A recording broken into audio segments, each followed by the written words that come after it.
Oke.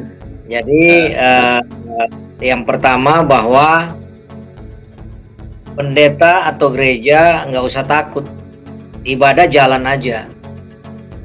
Jangan mau dilarang-larang, jangan mau dibujuk-bujuk untuk berhenti beribadah. Karena pada prinsipnya satu, Tuhan melarang kalau kita tidak beribadah. Itu secara teologi Alkitab. Ibrani 10 ayat 25, jangan kamu menjauhkan diri dari pertemuan-pertemuan ibadah. Artinya nggak boleh nggak ibadah.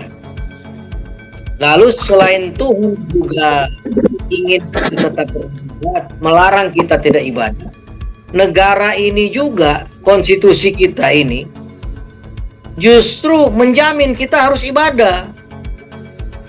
Jadi jangan pernah mau dilarang beribadah. Karena kita tidak pernah dilarang untuk beribadah secara regulasi apapun, apalagi Undang-Undang Dasar 45. Ya. Nanti kita akan panjang lagi. Kita sudah bahas sebelum-sebelumnya. Ruko boleh nggak dipakai untuk ibadah? Boleh. Namanya rumah doa. Ada di regulasi kita. Ada di buku tanya jawab tahun 2007 dikeluarkan oleh Litbang Kementerian Agama RI 1 tahun setelah pertemuan bersama itu keluar.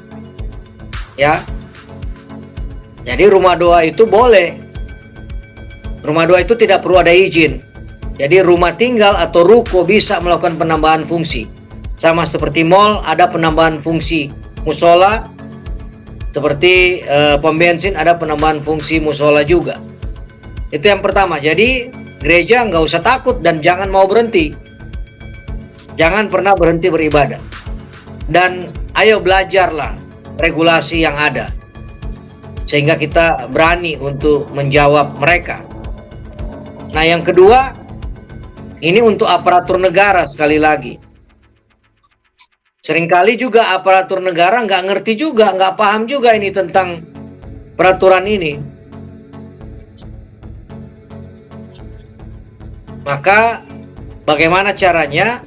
Ini kewajiban negara, pemerintah, supaya para aparatur negara, TNI, Polri, dan juga wali kota, bupati, camat, lurah, kepala desa, sampai RT RW, itu sebenarnya harus paham aturan ini, regulasi ini. Lalu kemudian yang terakhir terkait dengan perilaku-perilaku intoleran atau ceramah-ceramah yang terlihat diduga bersifat intoleran, maka langkah-langkahnya yaitu tadi, kita bisa tegur dengan baik, kita bisa laporkan kepada Kementerian Agama, kita bisa protes, kita bisa demo, atau kita bisa bikin surat resmi untuk beraudiensi. Dan yang terakhir kita bisa mengambil langkah hukum kalau itu dianggap perlu demi menjaga kebinekaan kita, persaudaraan kita sebagai saudara sebangsa dan setanah air.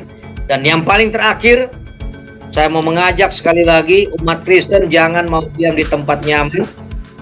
Jangan biarkan ada satu gereja dilarang lalu Anda gereja lain berdiam diri, bahkan melarikan diri, menyembunyikan diri. Tapi cobalah untuk berempati dan membantu untuk melawan perilaku-perilaku intoleran itu. Lalu juga kepada saudara-saudara dari agama yang lain, Islam, Hindu, Buddha, Konghucu, aliran kepercayaan yang cinta NKRI, ayo kita sama-sama kita lawan perilaku intoleran. Saya akan berdiri paling depan untuk melawan perilaku intoleran. Demikian. Terima kasih. Kalau menurut saya saya minta maaf karena saya yang tahu sejarah gereja bagaimana, saya belajarin. Saya pelajari dari 2003 sampai 22 ini saya perhatikan ya. Mengapa terjadi pergolakan di Indonesia? Saya mau tanya PGI gimana PGI-nya? Persatuan Gereja Indonesia kan mestinya PGI juga peduli.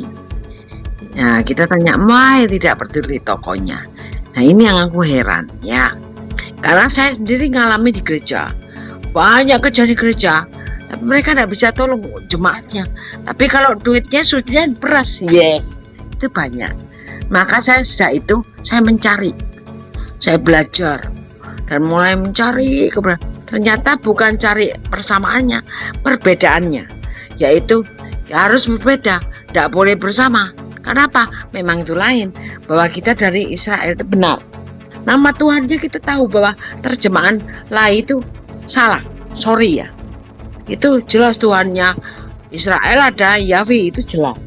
Nah, kalau bilang haleluya pujilah, ya itu haleluya itu pujilah, ya pujilah ya nama depan Bapak Yahweh. Nah karena itu saya mulai berubah. Setelah saya berubah, akhirnya saya dengan orang Muslim mulai mereka pikir, hanya mereka bangun tunjukkan. Kenapa?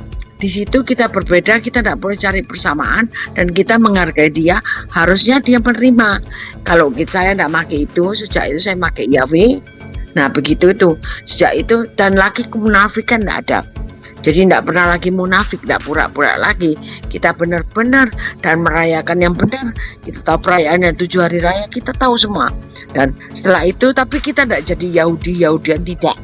Kita Mesias jelas tidak. Ibu Ani mungkin bisa ya. Poin kita tangkap maksudnya apa untuk kita bisa diskusikan terkait dengan maksud saya, nah ya. Kalau maksud saya, kalau tokoh-tokohnya itu tidak bisa mentingkan untuk gereja, kenapa kita terus diginikan?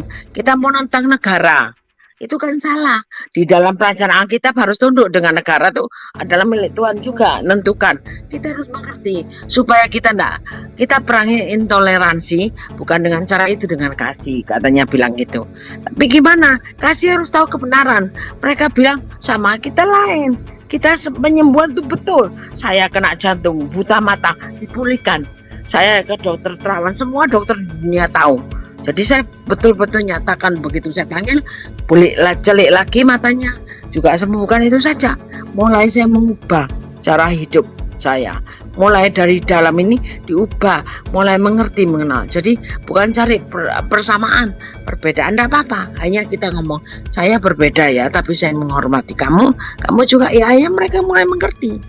Tadinya tidak mengerti.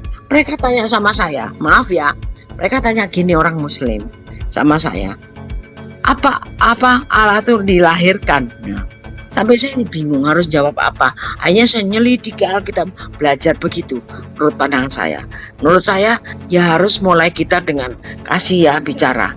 Memang kesel ya, kadrun tuh intoleransi itu terlalu ya, mengandalkan segala macam, tidak boleh gereja, tidak boleh ya.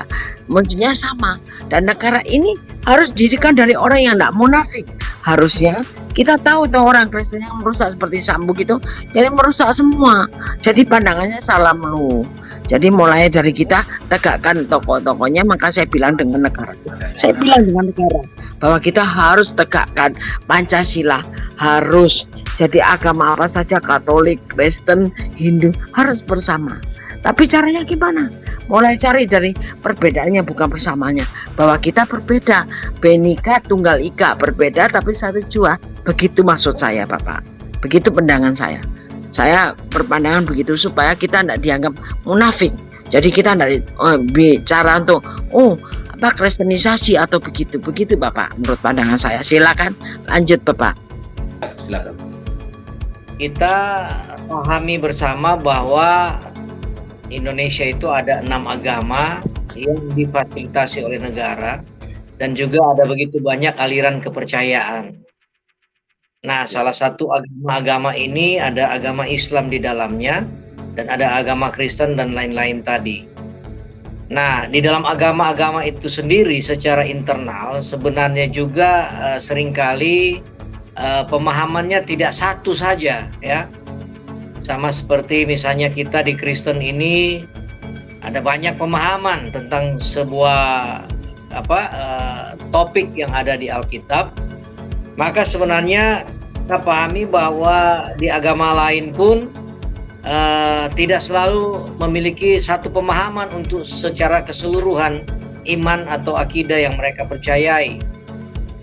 Nah, jadi apa yang ditampilkan oleh Pak Perianto tadi sebenarnya itu mewakili kelompok ya, sekelompok mungkin yang memiliki pemahaman yang seperti itu. Tapi saya pribadi juga meyakini tidak semua teman-teman muslim memiliki pemahaman seperti itu. Makanya saya katakan tadi, hanya kita di Manado ya kita bisa hidup berdampingan. Karena ya banyak sekali juga teman-teman muslim yang sangat nasionalis dan sangat toleran. Oleh karena itu, ketiga saudara kita tadi ya, Ustadz tadi, ya tentu mungkin mereka ada pada kelompok yang memahaminya seperti itu dengan menggunakan dalil-dalil atau mungkin ya saya nggak tahu ya, karena saya bukan seorang Islamolog juga ya, dan saya tidak mau terlalu masuk ke dalam akidah atau teologi Islam.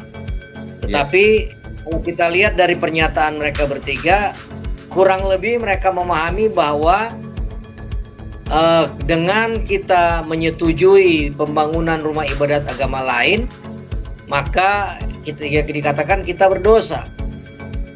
Nah, sebenarnya dari sudut tertentu itu sah-sah saja ya, hanya untuk internal mereka atau bagaimana. Tetapi kalau kita berbicara sebagai bangsa, maka khotbah semacam itu, kalimat-kalimat semacam itu sebenarnya tidak pantas untuk menurut saya ya, pendapat saya itu kurang pantas lah. Karena itu akan memecah belah sesama umat beragama, sesama warga negara di Indonesia. Karena kita tahu dampaknya seperti Pak Prianto katakan, bagi umat muslim yang mengikuti apa yang mereka katakan oleh tiga ustadz ini, maka tentu akhirnya ada banyak orang-orang muslim yang mengikuti mereka itu akan menolak setiap pembangunan rumah ibadat dari agama yang lain. Ya. Seperti itu ya. Jadi ini sebuah masalah sebenarnya ya. Ini masalah dari sudut keindonesiaan kita. Ini dari sudut keindonesiaan, maka saya pikir ini sebuah perilaku intoleran ya. Mengajarkan supaya umat itu tidak mengizinkan pembangunan rumah ibadat dari agama lain. Itu nggak betul. Nah, oleh karena itu ya sebenarnya dengan tema kita malam hari ini, lawan perilaku intoleran, ya negara kita ini negara hukum, tentu kita nggak bisa langsung ngusir mereka gitu ya. Usir nggak boleh tinggal di Indonesia, itu tentu tidak seperti itu ya. Ya, yang kita lakukan adalah karena ini negara hukum, maka mungkin ya sebelum main hukum kita mungkin bisa berbicara ya, berkomunikasi dengan ustadz-ustadz ini. Tapi ketika mereka memang masih tetap seperti itu ya, saya kira langkah hukum bisa dilakukan. Ya, bisa dilakukan. Tentu ini nanti dipelajari oleh teman-teman pengacara gitu ya.